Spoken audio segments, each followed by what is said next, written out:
Pourquoi certaines personnes sont attirées par des choses étranges qui semblent au-delà de ce qui est courant, comme par exemple l'attirance pour les personnages d'anime japonaises, ou alors des choses comme l'asphyxie, le nombril, ou le fait de devenir un esclave. Seigneur Dieu. On a plusieurs définitions et ça va dans tous les sens. Les fantasmes, les kinks, les fétiches. Ils ont chacune une définition bien précise, mais on va se contenter du terme kink, qui désigne, selon Wikipédia, une sexualité qui sort de l'ordinaire. Ah ouais, Wikipédia? Qui sort de l'ordinaire. Alors c'est un sujet complexe qui est très difficile de vulgariser, mais super intéressant selon moi. Le cerveau, il est tellement random que c'est un peu comme si on avait affaire à une roue avec plein de mots random, et elle restera devant vous tant que vous ne l'aurez pas tournée en mode bonjour, et une fois que vous l'aurez tournée, bah félicitations, vous avez le king de la mascotte de cet LM. Putain de merde. Et oui, la rue 34 n'est pas une blague, hein. Et cette roue s'invite plus ou moins en fonction des personnes. Concernant cette roue m'a cassé les couilles et a été tellement présent dans ma vie que je lui ai donné un nom, Bernard. Ouais, mon montage est de qualité. Voilà, vous faites ce que vous voulez de cette information, mais nous pouvons enfin commencer cette vidéo. C'est parti les amis, tout le monde est prêt pour un orgasme? L'élaboration de notre sexualité, c'est génétique, biologique ou environnemental? Bon, vous connaissez ou devinez la réponse, hein. C'est plurifactoriel et nous concernant, on va surtout se concentrer sur la partie environnementale. Par exemple, l'attirance pour les mechas est assez courante, plus courante qu'on peut l'imaginer en tout cas. Gundam, Evangelion, Transformers ou Power Rangers aussi. Ils ont contribué à souiller des mouchoirs, aka le Fapalin. Est-ce qu'on peut affirmer fièrement qu'une attirance est génétique? Est-ce qu'il est inscrit dans nos gènes que certains seront attirés par les mechas ou le fait de devenir un mecha? Autre exemple. La communauté des Woolies, des costumes à base de mohair, si je prononce bien le mot. Dans cette communauté, certains y sont venus par attirance sexuelle. Pouvons-nous y supposer uniquement une composante génétique? D'autant qu'au sein de cette même communauté, cette forme d'attirance peut s'axer sur plusieurs formes, à savoir le type de textile, l'apparence, le fait d'accumuler des vêtements de couche mohair jusqu'à ne plus pouvoir bouger, ou jusqu'au point d'avoir trop chaud, ou jusqu'à suffoquer, au point même d'être déshumanisé. Même au sein de cette communauté niche et à travers le monde, on a énormément de façons d'apprécier le mohair, que ce soit par l'esthétique, la sensation ou la contrainte. Mais ils sont zinzins ces gens-là, ils ont un problème. Dans quel monde on vit? Bah alors quoi Huguette? C'est du tricot, ça devrait te parler, non? Imagine la thune que tu pourrais te faire avec ça Huguette. Fais pas ta rabat, je vois la boumeuse et fais-moi une bite en coton s'il te plaît. Il y a une composante environnementale dans l'établissement de notre sexualité, au niveau des kinks en tout cas. On en est à un stade où la règle numéro 34 d'internet prend un sens quasi scientifique. Si quelque chose existe, il y aura du porno dessus. Bon bien sûr, si vous cherchez un peu sur ce site, il y aura des choses que vous ne trouverez pas. En vrai, une fois j'ai cherché du contenu sexuel sur la mascotte Pouce de la Société Générale et j'ai rien trouvé, je suis déçu. Parenthèse faite, mais il n'en reste pas moins qu'on est facilement surpris par la variété des personnages, des contextes, des kinks qui peuvent se produire dans notre cerveau. Certains veulent s'ancrer d'ailleurs. Ils sont même à la 10e page de Rule 34 et ils ont toujours rien trouvé. Pour ne pas y aller par quatre chemins. J'ai été surpris par la simplicité de la preuve évoquée par Simon Level dans le livre The Sexual Brain, où il observe la sexualité des jumeaux monozygotes, à savoir deux jumeaux provenant d'un même ovule et spermatozoïde,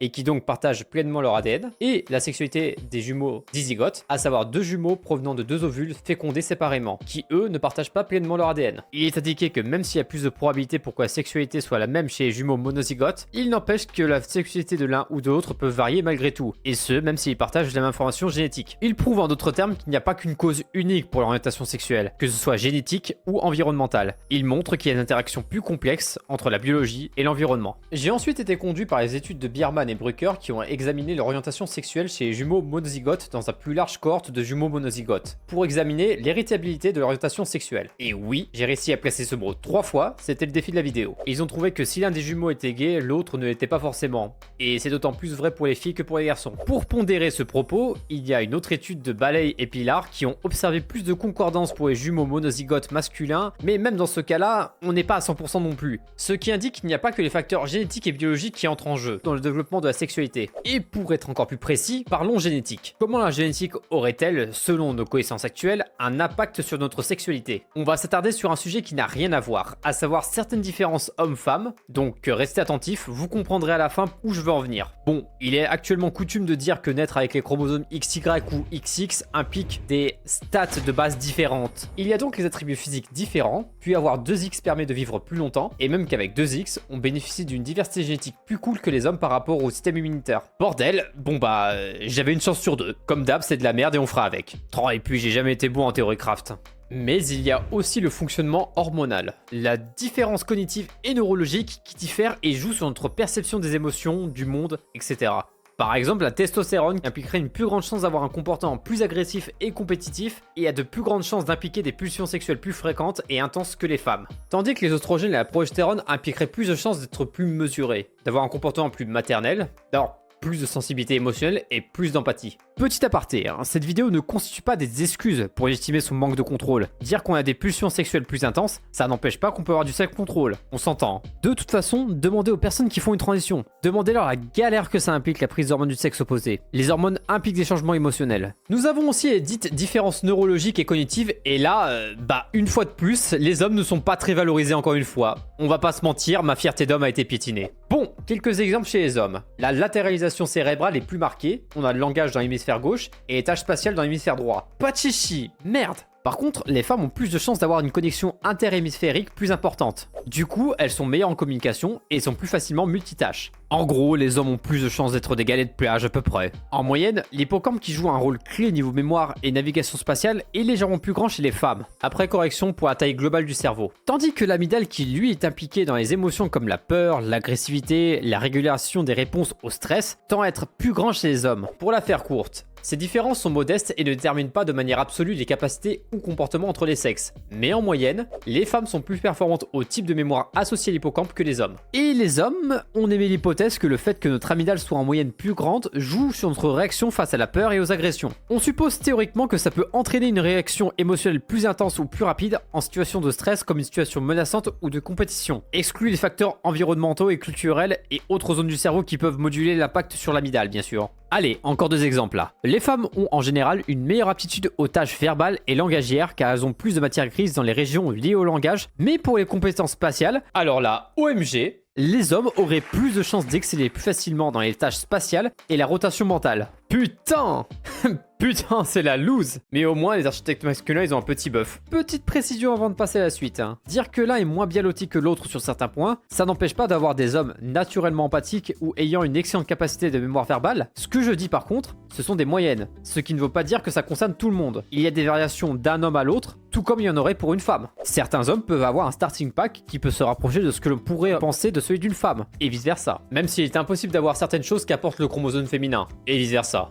On pourrait avoir par exemple des hommes qui produisent naturellement plus ou moins de testostérone. Le fait d'en produire peu ou beaucoup impactera sur les fameux stades de base. Si notre génétique implique une production de testostérone inférieure à la moyenne, ça peut jouer un rôle dans le développement du cerveau et ça peut avoir une influence sur certaines choses comme l'identité de genre et l'orientation sexuelle. Bien qu'il est important de rappeler encore une fois que l'identité de genre et l'orientation sexuelle sont des phénomènes complexes impliquant une interaction entre la génétique, les hormones, l'environnement et les expériences personnelles et que des études sont encore en cours. La parenthèse étant faite, continuons. Tout ça pour dire qu'avec une apparence physique et des capacités physiques qui diffèrent, 2 éléments qui, déjà, ont un impact sur la perception que les autres ont de nous et sur la perception qu'on a de nous-mêmes, dépendamment des perceptions des normes sociales de chacun, ajoutons à cela les différences hormonales, neurologiques et cognitives qui ont un impact sur nos émotions, notre perception des choses, notre sensibilité, eh bien, on aura des bases différentes et donc un développement de la sensibilité différente, une perception différente des choses, des relations sociales différentes. Ça interfère dans le développement de la personnalité et ça interférera aussi dans le développement de notre identité, notre sexualité, etc. En d'autres termes, si on a XX, on aura statistiquement plus de chances d'avoir un cerveau qui permettrait des stats plutôt féminines et de développer une sensibilité plus féminine que masculine, ce qui impacterait sur le fait d'avoir plus de chances de développer potentiellement une attirance vers les hommes ou vice versa. Mais c'est juste une influence. Le reste, c'est l'environnement qui le ferait, qu'elle soit d'ordre biologique ou d'ordre événementiel. Et ils peuvent conduire d'une manière ou d'une autre à faire qu'on soit attiré par une personne du même sexe que nous. Attention, information à prendre avec des pincettes car les recherches sur le sujet continuent. Mais voilà, et là on a parlé que d'hétérosexualité et d'homosexualité de manière très binaire pour simplifier mon explication. Je ne vous parlerai pas de comment ça se passe pour toutes les variétés du drapeau impliquant toutes les formes différentes de sexualité et d'identité de genre, ainsi que de leurs nuances. Nous ferons probablement ça dans une autre vidéo. L'environnement. Notre vécu a un impact sur notre sexualité au sens large du terme. Et donc à quel pourcentage? Personne ne se risquera de donner une valeur exacte, mais l'impact est là. Et par ailleurs, il en est de même pour l'identité de genre, notamment avec l'étude de Nancy L. Singal, qui, avec ses collègues qui ont étudié les jumeaux monozygotes, dont un transgenre et un cisgenre à chaque fois, tant bien que même un environnement prénatal identique, une génétique identique, mais qui ont malgré tout de même développé une identité de genre différente. Alors attention, dire que l'environnement peut avoir un impact sur notre identité de genre ne remet pas en question que certains ont la sensation d'être nés dans le mauvais corps très tôt, et il y a une logique à ce que l'on ne traiterait pas dans cette vidéo, du moins pour le moment, car ça nécessiterait une vidéo tout entière. Mais comprenez que même si l'environnement joue un rôle, cela ne veut pas dire que c'est un choix. Notamment parce que l'identité de genre et l'identité sexuelle est vécue comme un fait qui s'impose, quelque chose qui s'est construit inconsciemment et parfois sans jamais questionner sur son origine. Et il en est de même pour le développement des kinks. Donc nous y voilà bordel. La génétique, la biologie et l'environnement participent tous les trois au développement de notre sexualité. Si telle personne naît avec un sexe masculin, un hippocampe plus productif, une production d'hormones masculines moins conséquente et que sa vie l'amène à faire un focus très tôt sur les clips de Beyoncé et à s'identifier puis à fréquenter et s'entendre avec plus de filles auxquelles il aurait tendance à adopter l'élément de pensée et à s'identifier, puis à rentrer de l'école pour danser I'm a Single Lady devant la télé, il se peut que sa sexualité soit impactée, mais c'est pas obligatoire. La petite enfance et l'enfance étant des périodes clés pour la formation de la sexualité et de l'identité, des influences externes impliquant de fortes émotions comme l'admiration et la fascination pourraient influencer inconsciemment sur notre identité globale, dont celle de genre par exemple, selon les dernières hypothèses scientifiques. L'admiration forte pour une figure féminine comme Beyoncé, sa puissance, son élégance, ses capacités ou son esthétique pourrait être une influence, mais je me permets de mettre des guillemets pour le moment, car les études sont toujours en cours. Je tiens à répéter que la construction de l'identité sexuelle et l'identité de genre sont les fruits de nombreux facteurs. Les dernières avancées et hypothèses seront probablement le cœur du sujet d'une de nos futures vidéos. Cette parenthèse étant faite, continuons. Je le précise encore une fois, la probabilité sera impactée, mais on ne peut rien conclure. La seule chose à retenir, c'est que notre sexualité est la résultante d'une combinaison de facteurs que l'on étudie encore à ce jour. Les drag queens qui n'ont pas fait de transition et qui sont strictement hétéros, ça existe. Maintenant que nous avons survolé les sujets de l'identité sexuelle et de genre, comment notre tableau de King se construit-il? On aurait tendance à dire, comme l'identité sexuelle, mais on va aller quand même plus loin. Revenons sur Wikipédia pour la définition de kink. Désigne une sexualité qui sort de l'ordinaire, qui se revendique hors norme, par distinction de la sexualité vanilla, alias conventionnelle, et socialement acceptable. Elle implique des fantasmes sexuels et des pratiques sexuelles jugées déviantes, ainsi qu'un phénomène social d'appropriation d'un stigmate et la formation d'une sous-culture. Et fétiche sexuel tient attirance sexuelle pour les objets, parties du corps ou situations non conventionnellement perçues comme étant sexuelles par nature. Alors, si vous vous reconnaissez dans ces définitions, c'est normal. Et il n'y a pas de données précise à ma connaissance de pourcentage de la population en ayant, mais il y en a pas mal quand même. J'ai émis l'hypothèse que souvent, il y a eu quelque chose qu'ils ont vu, un élément déclencheur, une sorte de bouton on-off qui ont déclenché en eux un sentiment particulier. C'est parfois une scène qu'ils ont vue en vrai, à la télé, voire dans un jeu vidéo, ou un personnage. J'ai divisé mes recherches en deux catégories. Ce sont des catégories issues de mon cerveau, et pour la compréhension de la vidéo, pas des catégories issues de recherches réelles. Petit disclaimer, ce sont des recherches et des témoignages de mon entourage, et diverses personnes qui ont bien voulu me répondre. C'est probablement représentatif de ceux que j'ai côtoyés, mais ça ne représente pas la population globale. Le disclaimer étant fait, commençons. La première catégorie concerne l'attirance sexuelle pour l'esthétique, un personnage, des tenues, etc. Ce qui invite à trouver un personnage sexy et à s'y identifier ou à qui on voudrait ressembler d'une manière ou d'une autre. La seconde catégorie concerne l'attirance sexuelle pour les actions factuelles, qui provoquent des sensations factuelles, des situations, des événements, des contraintes ou de la stimulation. Je suis allé me renseigner auprès de diverses communautés, je leur ai posé des questions bien précises. Concernant le premier groupe, j'ai juste été dans un forum centré sur les animes japonaises et je leur ai demandé « Te souviens-tu d'un personnage qui t'a marqué et que tu estimes être le point de départ d'attirance sexuelle ?» Quelques réponses courantes que j'ai eues, en privé bien sûr. Nami de One Piece, souvent les hommes pour son caractère à skip, mais je pense que ce n'est pas que ça. Ensuite, Hinata dans Naruto. Assez surpris en vrai, surtout la jante féminine qui m'a répondu ça. Et c'est plus par identification. Son côté loyal, timide mais forte et indépendante. Sailor Moon, réponse donnée par les personnes les plus âgées, et là c'est spécifique. Visiblement, la scène de la transformation en a stimulé plus d'une manière ou d'une autre, que ce soit par la nudité supposée ou par le costume qui s'impose au personnage. Elle, de Death Note. Plutôt pour la jante féminine encore une fois, pour l'intelligence et le mystère qui entoure le personnage. Asuka dans Evangelion, pour son caractère fort pour les filles, et pour les garçons, elle porte des habits moulants, tout ça, voilà. Bon, en vrai, j'ai eu plein de réponses. Ça va dans tous les sens, mais ça semble être un mix entre l'esthétique du personnage et son identité. Souvent, ça va de pair, l'un invite à apprécier l'autre. Petit jeu maintenant, devinez à quelle communauté fétiche j'ai posé cette question pour avoir ces réponses. Alors, première salle de personnages. Avez-vous une idée? Allez, là, c'est évident. Voilà la réponse. Une communauté adoratrice du bara, bien sûr. Bon, en vrai, c'est surtout des personnes irréelles. Mais on retrouve à de rares occasions des personnages issus de fiction. Et quand c'est comme ça, on a beaucoup eu de Hulk, de Zangief et de Ganondorf. Alors comme ça, vous m'accuseriez de ne pas donner d'exemple clair. Très bien. Au suivant. Alors, à quelle communauté est associée... Allez... Bah c'est évident, là.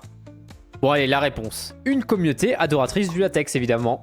Comment ça, mes exemples n'ont rien à voir? Arrêtez d'être des fripons parce que si je vous donne les exemples les plus simples, vous allez tout de suite deviner. Les réponses les plus courantes concernant les dessins animés, c'est les Totally Spies et Ladybug. Allez, suivant. Et là alors, la communauté en question était la communauté du footplay. Bon, en vrai, celle-ci n'était pas facile. Les réponses les plus courantes, c'est Ariel dans Disney, quand elle découvre ses pieds pour la première fois une fois sa queue partie. Et Ariel est aussi beaucoup présente dans d'autres communautés, comme celle de la mermaiding, les sirènes en gros. On peut dire donc c'est une pionnière dans le sujet. Il y a pas mal de personnages réels, mais ce qui est surprenant pour les personnages fictifs, que j'ai cités en tout cas, c'est qu'ils sont nus avec des chaussures. Et les gens décident donc de les dessiner sans chaussures, comme s'ils idéalisaient la forme des pieds à l'intérieur, le mystère des pieds mystérieux. Cet inconnu joue dans l'attirance et participe aussi à un mix entre l'attirance des pieds et des chaussures. Et vu que je suis magnanime, rien que pour vous, le fanmade connu des pieds de Kirby. Ouais. Ah, et pour Sonic, on a quand même une version supposément officielle de la forme de ses pieds. Allez, vous voulez la voir? Non? Bon bah allez quand même. Voici un petit extrait de Sonic X les amis avec Amy et ses somptueuses pommes de terre. Donc maintenant à tous ceux qui veulent se touch devant les personnages de Sonic, vous devez assumer le fait de vous fap devant des galets. Voilà, alors maintenant que vous savez, l'éternel débat est clos. Allez, une dernière. Alors ici, à votre avis, c'est quelle communauté? Bon, j'avoue que là c'est extrêmement dur.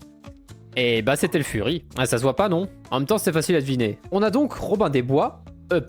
Robin des Bois, il y a une obsession toute particulière pour le moment où il est visiblement attaché. Et il est à l'origine de beaucoup de personnes dans ce fandom a priori. Plus sérieusement, pour une très grosse majorité d'entre eux, c'est un personnage qui les a marqués en étant enfants. Souvent le design, parfois le comportement, le caractère et surtout aussi une situation dans laquelle ils ont été et qui intrinsèquement les ont amenés à aimer le personnage. La fameuse Sailor Moon en est un exemple avec sa scène de transformation. Alors, autre disclaimer, je parle souvent de premiers souvenirs semblant avoir débuté un kink esthétique chez les personnes interrogées, mais ils ne représentent pas la communauté dans leur ensemble. Certains n'en avaient pas et sont rentrés dans la communauté sans que la motivation soit sexuelle, on s'entend. La motivation peut être identitaire ou artistique, donc pas d'amalgame. On en reparlera dans une future vidéo de la place du cul dans les communes de ce genre. Et ce sera une vidéo assez longue d'ailleurs, mais retenez pour le moment la notion d'identité et on y reviendra tout à l'heure. Bon. Concernant la seconde catégorie, j'ai posé des questions. Quel est ton premier souvenir par rapport à ton kink? Si oui, pourrais-tu me détailler ce moment précis où tu as eu cette sorte de révélation? J'ai donc posé la question à un d'inflation, à savoir des gens qui ont le kink de... gonfler. C'est bizarre ça. J'ai des mots bizarres. Non, car c'est pas méchant, mais je suis quand même un petit peu intolérant. Et que je peux pas m'empêcher de faire du king shaming ici. Quoi qu'il en soit, les réponses les plus courantes étaient Marjorie Dursley qui se faisait gonfler par Harry Potter, Violet Beauregard qui gonfle après avoir mangé les blueberries dans Charlie et la chocolaterie, Dr. Dolittle. C'est vraiment fascinant. C'est comme s'ils avaient ressenti une forte émotion en observant une modification corporelle. On recommence le jeu d'ailleurs, et je vous propose une nouvelle épreuve. À quel kink pouvons-nous associer ces trois personnages? Et pour le coup, ne vous en faites pas, on arrête avec les blagues sur le Fury, même s'il y a... Bon, allez, je vous laisse deviner quand même si vous l'avez pas fait.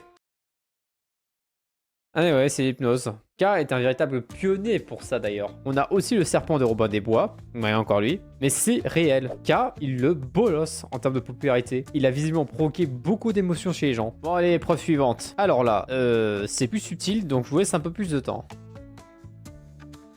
C'est le fait de se transformer, précisément. C'est un fantasme très répandu. Et fun fact, j'entends que beaucoup de personnes regrettent la retransformation de la bête à la fin du film. Vous savez, La Belle et la Bête. J'ai eu cet avis venant de personnes qui ne sont même pas Fury, ni de la communauté TF. Bah regardez sa patte, elle devient un pied dégueulasse. Quel bonheur de nous proposer ce gros plan Disney avec ses ongles qui projettent sur la lumière. Un pur délice. Allez, une dernière. Alors, si je vous mets les images des personnages, vous n'allez jamais trouver. Donc, je vais vous mettre ça. Allez, maintenant c'est easy. Bon, si vous n'avez pas trouvé, c'est normal, hein. C'est Monsieur Chatouille.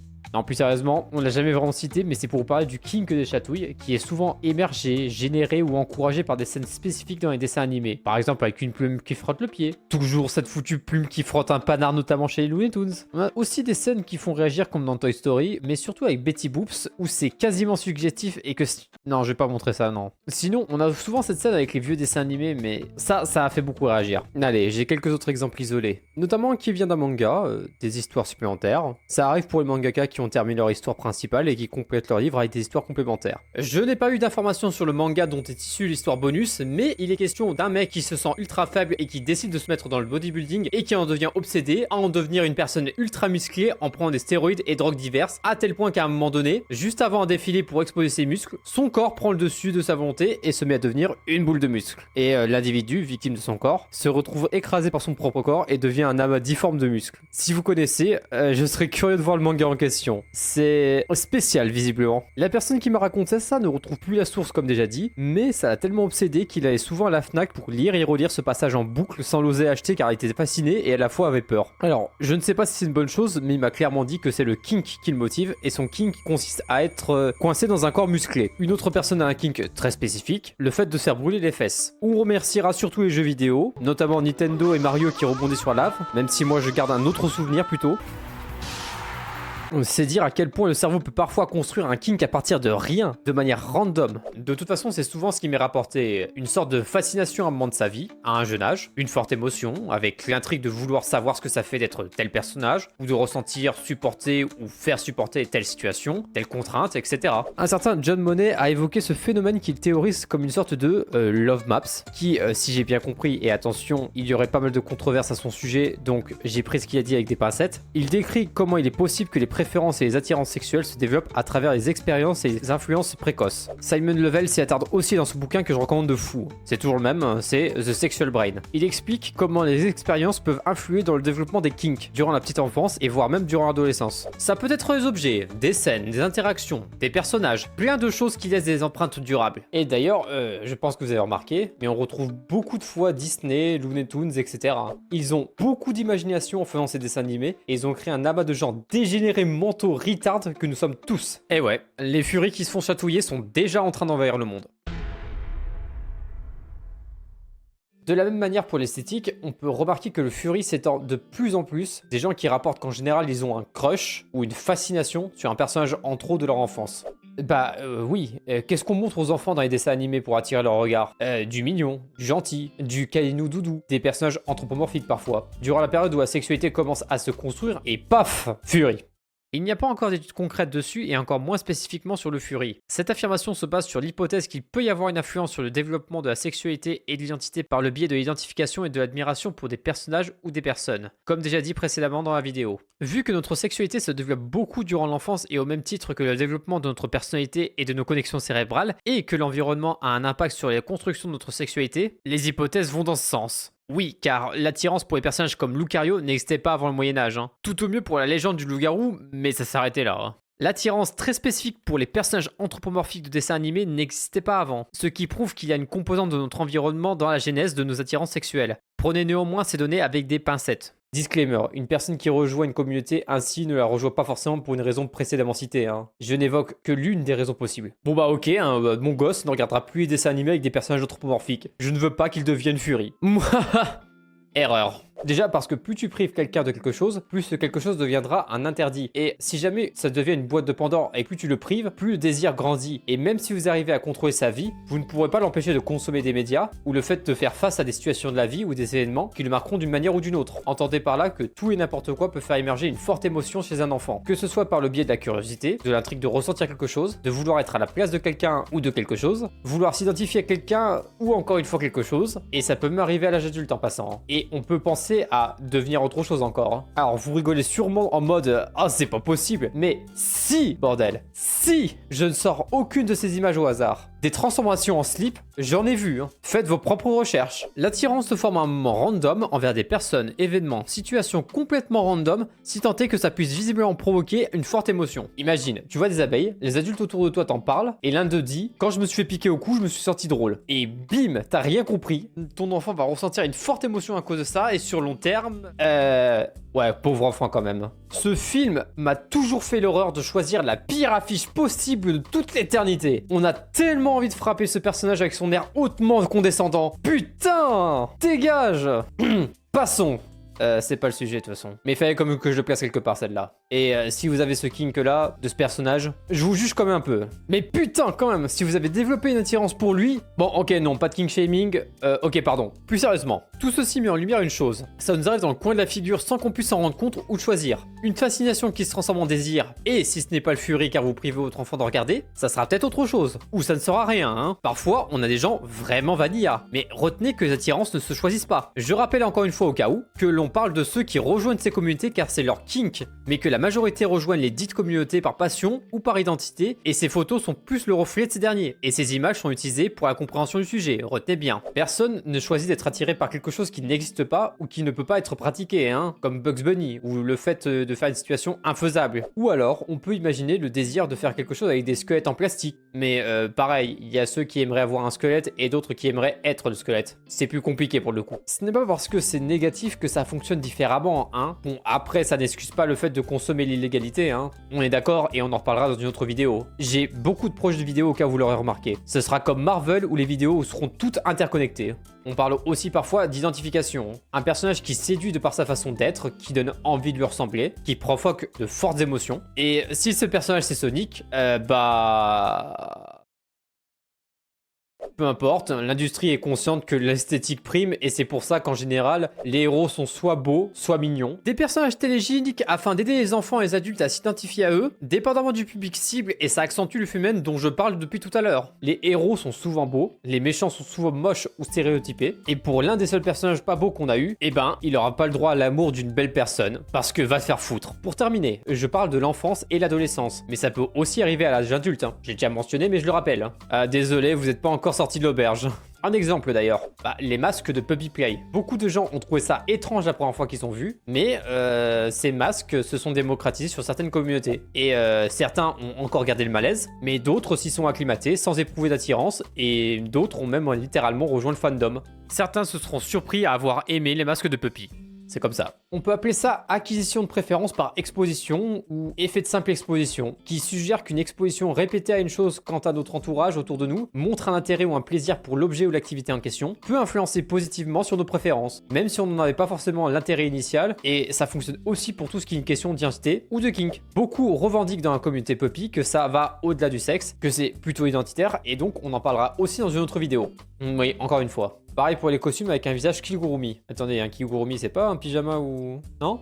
Bref, toute une communauté où des gens abordent des costumes de personnages avec un masque de poupée semblant sortir d'une anime japonaise est souvent personnalisé. Ils portent des collants de couleurs unies pour la cohérence de l'ensemble. Si attirance sexuelle il y a pour la plupart des membres composant cette communauté, c'est avant tout une communauté basée sur l'identité. La communauté des masques Kigurumi, des Furies, des Pups semble partager tous les trois un point commun, celui de la recherche et de la création d'une identité, une esthétique et un nom qui les reflète. Ouais, je sais pas si j'ai créé la meilleure des Triforce là. En tout cas, la sexualité y est présente, dire l'inverse serait mentir, mais semble y être très cérébrale et basée sur le paraître de l'identité, ou de l'identité extériorisée plutôt, j'aurais dire. Nous avons beaucoup de personnes qui se cherchent et qui ont besoin de se choisir leur identité, leur visage, se sentir plus beau et ou plus en adéquation avec ce qu'ils veulent être et pensent être. Ce n'est qu'une fois qu'ils sont à l'aise avec eux-mêmes que ça peut aller plus loin pour une partie d'entre eux. Dernier disclaimer, cette explication ne concerne qu'une partie des personnes des dites fandom. Il y a une tonne de personnalités différentes, une tonne de façons d'aimer les choses différentes. Il y aurait énormément à dire sur le sujet et on en fera une autre vidéo.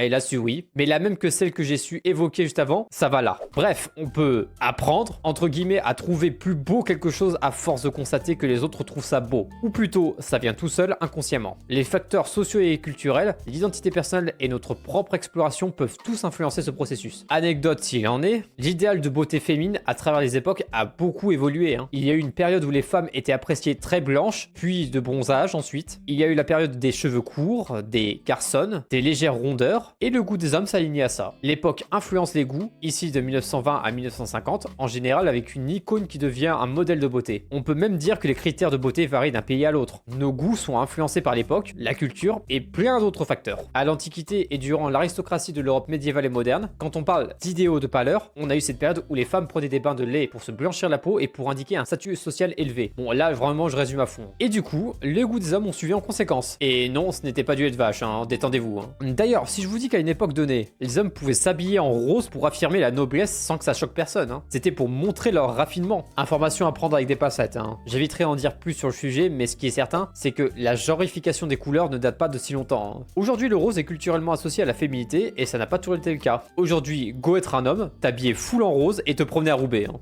Bonne chance. En tout cas, vos goûts sexuels peuvent varier, se porter vers des objets, des comportements, des situations, des influences, des fortes émotions, par n'importe quoi et n'importe quel moment de votre vie, et il n'y a pas de problème ni de honte avec ça, car ce n'est ni choisi, ni bizarre. C'est tout le monde et il n'y a pas de problème tant que votre liberté n'impacte pas celle des autres et que vous ne faites souffrir quiconque. En d'autres termes, ça dépend ce qu'on en fait. La recherche avance et on est encore dans le flou, mais la sexualité semble fortement impactée par notre environnement et notre vécu, de manière inconsciente, sans que l'on choisisse ce qui nous fait réagir. Et surtout, ça commence au tout début de la vie et ça s'entretient et se renouvelle tout au long de la vie. Notre génétique, c'est comme les stades de base qui influenceront nos choix, comme si la vie nous faisait démarrer avec 10 en attaque et 2 en défense et en agilité, ce qui nous prédispose à être celui qui attaque statistiquement parlant, mais cela ne nous empêche pas malgré tout de développer la défense et être à 15 en attaque et 50 en défense quand on a 20 ans. Ouais, vous comprenez que j'aime bien schématiser avec des exemples nuls, tout n'est qu'influence, et la génétique autant que notre vécu. L'élaboration de notre sexualité semble aujourd'hui plurifactorielle, et je suis curieux de savoir jusqu'à où va aller la recherche ces prochaines années. En attendant, laissez voir mon fétiche sur les rigodons et les coupes mulets en me faisant brûler le cul. Je ne l'ai ni choisi, ni voulu. C'est mon identité, j'espère que vous l'avez compris. Un gros bisou si vous en avez le fétiche, et je vous dis à la prochaine, je vous laisse avec cette magnifique photo de Patrick Sébastien.